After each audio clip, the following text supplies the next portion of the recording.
Bienvenue à vous, je suis ravi de vous retrouver comme tous les matins, et vous aussi Anne Hidalgo. Bonjour. Donc bienvenue sur l'antenne de Radio Classique et de LCI. La question évidemment la plus violente après les propos de Charles Béguet. D'abord, est-ce que vous l'avez excusé de vous avoir traité avec une certaine forme de mépris l'inspectrice du travail? Écoutez, c'est tellement débile. Enfin, je trouve pas d'autres mots à ce qu'a dit Monsieur Becbédé. Vous savez, moi j'ai été inspectrice du travail. C'est un très beau métier. C'est un métier d'abord qui est pas facile. J'étais une des plus jeunes inspectrices du travail de France, et c'est un métier qui m'a appris le monde réel.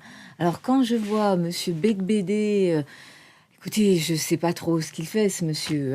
C'est un homme d'affaires, il est centralien. En fait, oui. derrière tout ça, il a l'air de considérer que Oui. Paris est une des plus grandes villes du monde, Oui. que New York a été dirigé par Michael Bloomberg, un milliardaire, un homme d'affaires, que Boris Johnson à Londres sort d'Oxford, que lui est centralien, Oui. qu'Anne Karen est Il est polytechnicienne, peut-être et que pour vous ne seriez qu'inspectrice du Oui, travail. et il est peut-être pour le pouvoir censitaire. Enfin, écoutez, ça va quoi. Donc je lui réponds même pas. C'est tellement débile que je ne lui réponds même pas. Voilà. Et quand il suggère qu'il y aura au deuxième tour une alliance, c'est-à-dire qu'à la fois il démarre contre NKM, mais qu'au fond sa stratégie c'est celle de plusieurs listes qui permettraient de vous battre, car il l'annonce. Oui, Notre bien objectif c'est de battre Anne Hidalgo. Bien sûr. D'ailleurs, il dit mon ennemi. Moi, en politique, j'ai pas d'ennemis, j'ai des adversaires. Il dit que je suis une ennemie. Enfin, c'est comme ça qu'on voit la démocratie.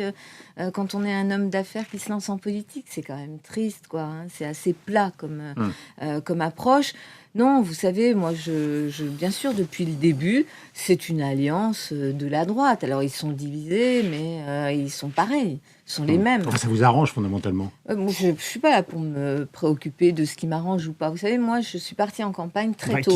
En septembre 2012. D'ailleurs, tout le monde disait, oh là là, elle part très tôt. Bah oui, je suis partie tôt parce que je voulais rassembler, je voulais travailler avec les Parisiens, élaborer avec eux mon projet et mes propositions.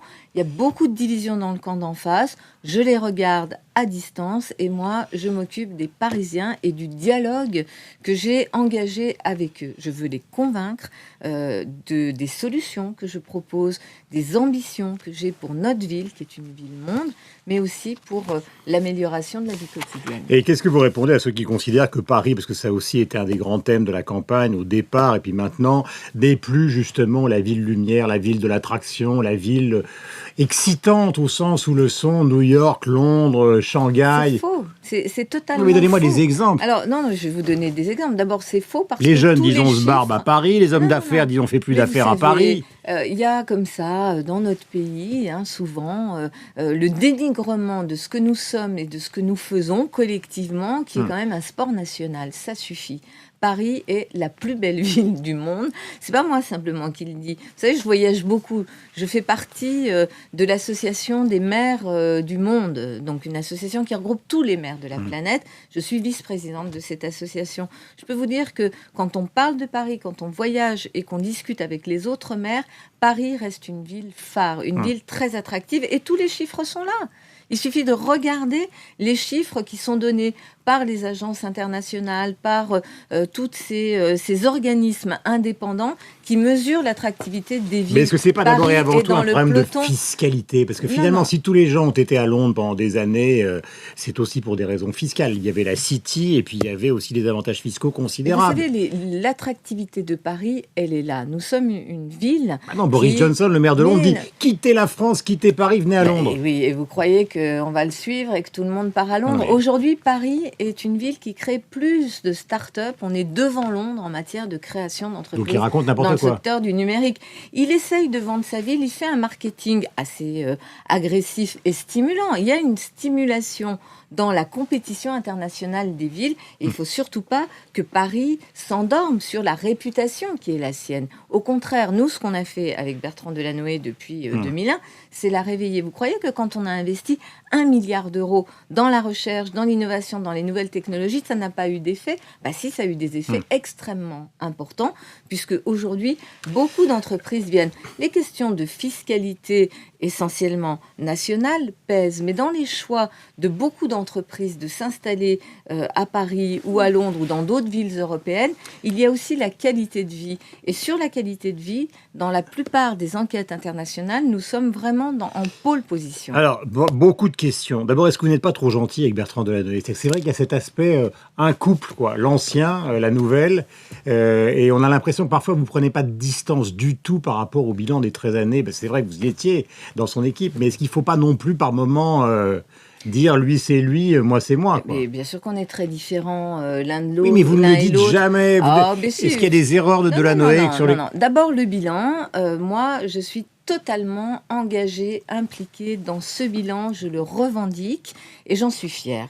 Parce que les transformations qu'on a apportées à Paris, elles sont fortes. Et je ne vais pas faire ce cadeau à mes adversaires de prendre des distances avec des choses très positives et qui sont jugées positivement par les Parisiens. En matière de circulation, il y a quand même beaucoup de gens qui hurlent. Logement, il y a des gens qui hurlent sur la circulation, mais il y a beaucoup de Parisiens qui nous demandent d'aller plus loin, notamment dans le fait qu'il faut plus de transports en commun, c'est ce que je propose, dans le fait qu'il faut faire le pari de l'électrique, de la voiture électrique, ce que je propose. Bref, beaucoup de Parisiens soutiennent, fort heureusement, les avancées de Paris en matière écologique et en matière de y compris les 70 km/h sur le périphérique. Y compris les 70 km/h sur le périphérique, parce que ça a 3 effets très positifs. Diminuer la pollution, diminuer le bruit. Il y a une nuisance sonore très importante pour les gens qui habitent autour du périphérique. Et puis, diminuer aussi les accidents. Donc, moi, je n'ai pas de distance à prendre par rapport au bilan. Je l'assume, je l'endosse. Et vous considérez que tous les gens qui hurlent là-dessus, ce sont des gens qui font partie d'un lobby automobile? Parce qu'il y a quand même beaucoup de gens. Vous êtes montés comme moi, avec des chauffeurs de taxi, par exemple. Le fait que les quais soient interdits maintenant devant la gare d'Orsay, enfin, ce qui est maintenant le musée d'Orsay, il y a plein de gens qui considèrent que ce sont des embouteillages faramineux dans Paris. Non, mais tout ça, si vous voulez, il y a là encore, voilà, le il y a un problème de circulation. La rue de Rivoli, elle est inremontable au moment des grandes... D'abord, je ne nie pas qu'il y a des difficultés, qu'il faut apporter des solutions, y compris des solutions nouvelles, ce que je propose dans mon programme. Mais en même temps, ce n'est pas vrai. Il y a effectivement une circulation un peu plus dense sur la rive droite depuis qu'on a fermé les quais de la rive gauche. Mais il n'y a pas... Non, il n'y a pas justement de congestion de Paris parce qu'on a travaillé à cette solution en ouvrant des voies de circulation supplémentaires parce qu'on a fermé les quais bas, mais sur le quai haut, on a ouvert une voie de circulation supplémentaire. On a apporté des solutions en matière de transport en commun, en matière d'autolib, en matière de circulation douce. Je veux aussi mettre en place les scouts libres, des scooters électriques en libre service. Ça fait partie de mon projet. Donc il faut, vous savez, ce que les Parisiens comprennent, c'est qu'il faut travailler sur la question de la circulation automobile. Non, mais je ne dis pas que tout est bien. Si je vous écoute, c'est bien, c'est rose, c'est formidable, ça circule bien, Delanoë est un génie.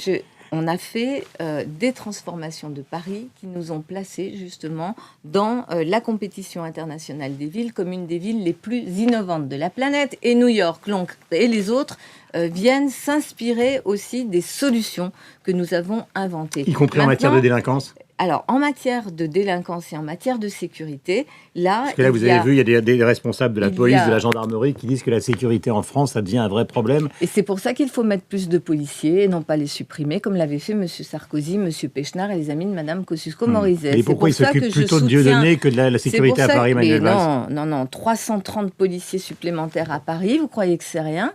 Et ça, on les a là, maintenant, on les a eus en décembre. Et ça, c'est ce gouvernement. C'est un gouvernement de gauche qui rajoute des policiers, là où un gouvernement de droite avait supprimé 1500 policiers à Paris. Et vous croyez qu'il n'y a pas de lien entre les 1500 policiers supprimés par la droite et la montée, à un moment donné, de la délinquance ? Bien sûr que si. Donc moi, je soutiens cette démarche-là. Mais pour revenir sur votre question initiale, vous savez, en politique... La question initiale, c'était mon lien à Bertrand Delanoë. Eh bien, l'absence totale de critique. Mais non, je ne suis pas dans l'absence totale de critique. Je veux ouvrir une nouvelle page et écrire une nouvelle page. Vous savez, en politique, on peut très bien travailler dans la fidélité, également dans une relation qui n'est pas simplement une relation de j'élimine l'autre pour exister à sa place. Moi, ça va très bien. Nicolas Sarkozy, les rois fainéants avec Jacques Chirac. Oui, d'accord. Mais moi, je n'ai pas de problème d'ego, vous savez. J'ai vraiment aujourd'hui une relation un dialogue avec les Parisiens. Je crois qu'ils Voilà. ont compris que je veux vraiment être utile à cette ville. Je crois, et en tous les cas, j'ai encore 2 mois et demi de campagne pour leur expliquer quel est mon projet et mon ambition pour cette ville. Et ça ne passe pas par des querelles de personnes. Ça suffit, la politique. Les querelles de personnes, vous savez que son équipe, votre équipe, peut-être pas vous, mais votre équipe, Bruno Juillard et les autres, ont tiré sur NKM à boulet rouge. Non, mais je parle de querelles de personnes internes. C'est une bourgeoise, elle connaît rien à Paris. D'abord, moi, je laisse ça de côté. Je veux que cette campagne soit très digne. Je veux que cette campagne porte sur les enjeux réels de la. C'est une adversaire que vous respectez, NKM? Parisienne, bien sûr que je respecte cet adversaire et tous les autres adversaires. Et que moi, je ne suis pas dans l'invective et dans l'injure. Je suis dans le projet, la proposition de solutions pour Paris, pour relever les défis des temps qui viennent. Est-ce que vous souhaitez que François Hollande vienne participer à un moment à votre campagne? Mais enfin, c'est le président de la République. Je ne vais pas appeler le président de la République dans ma campagne. Je ne sais pas, tout le monde va soutenir NKM, François Fillon. Il paraît que Nicolas Sarkozy va y aller. J'ai vu ça. J'ai vu que beaucoup de grands dignitaires de l'UMP viennent à son chevet. Est-ce que vous avez besoin, vous, d'héros d'Hollande? Moi, j'ai besoin que les Parisiens connaissent l'équipe qu'il y a autour de moi, parce qu'elle est renouvelée. Et dans cette équipe renouvelée, il y a des femmes, beaucoup de femmes d'ailleurs, puisqu'il y a un renouvellement qui est passé par la parité, par le non-cumul des mandats. Il y a des belles personnalités comme Marie-Christine Lemardelet est-ce que vous dans avez le 5e. Besoin, ou est-ce qu'au contraire, vous prenez vos distances par rapport à la politique de François Hollande? Parce que beaucoup de gens à droite considèrent que le principal argument d'NKM, de Becbédé et des candidats de l'opposition, c'est d'abord de sanctionner la politique du gouvernement, au-delà de votre personne. J'avais compris que c'était ça leur principal argument et je pense qu'ils se trompent d'élection. Et moi, l'élection dans laquelle je me suis engagée, c'est une élection pour Paris, pour les Parisiens, et c'est de ça. Donc vous n'avez pas besoin d'Hollande et de héros et des moi, autres. J'ai besoin que des Parisiens et des élus qui sont à mes côtés. Voilà, j'ai bien, le que est important. Bien sûr. Dieudonné, son théâtre est à Paris. La ministre de la Culture dit on va interdire le théâtre. Mais enfin bon, qu'est-ce qu'elle peut faire? Jacques Lang, alors ça c'est intéressant, depuis ce matin, Jacques Lang dit que la circulaire de Manuel Valls, c'est une circulaire qui n'est pas conforme au droit. Est-ce que vous n'avez pas l'impression quand même que tout le monde est en train de se fourvoyer dans cette affaire? D'abord, moi je pense qu'il fallait dire et faire ce qui a été fait, parce que ce n'est pas acceptable que quelqu'un, sous couvert d'une expression artistique qui n'a rien d'artistique, déverse un message politique qui n'est pas acceptable, un message antisémite, un message négationniste. Bon, ça, tout le monde est d'accord, mais est-ce qu'ils n'en font pas trop?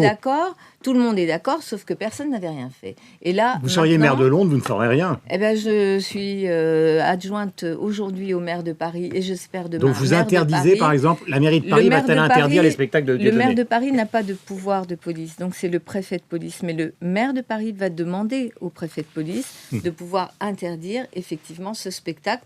D'ailleurs, au nom des risques en matière d'ordre public qui peuvent exister suite à ces différents spectacles. Cette provocation... Donc Paris va interdire les spectacles de Dieudonné? Je l'espère. En tous les cas, ça va être demandé et je l'espère parce que ça sera au préfet de prendre cette mesure puisque c'est lui qui en a l'autorité. Dernière petite question, pardonnez-moi, il reste 20 secondes. Il paraît qu'il était très ému, Bertrand Delanoë, au vœu hier, et qu'il était au bord des larmes. Nous aussi, d'ailleurs, parce que c'est vrai que pour nous tous, là, c'était une page très, très importante de notre vie, à la fois personnelle et politique, qui, d'une certaine façon, est en train de se tourner. Et c'est quelqu'un qui, je crois, inspire le respect et une grande, grande affection. Et vous savez ce qu'il va faire? Je pense qu'il va d'abord prendre du temps et puis après, c'est à lui de décider. C'est un homme très libre et très créatif. Merci beaucoup. Il nous surprendra. Merci beaucoup, Anne Hidalgo, et bonne journée à vous. Merci à vous.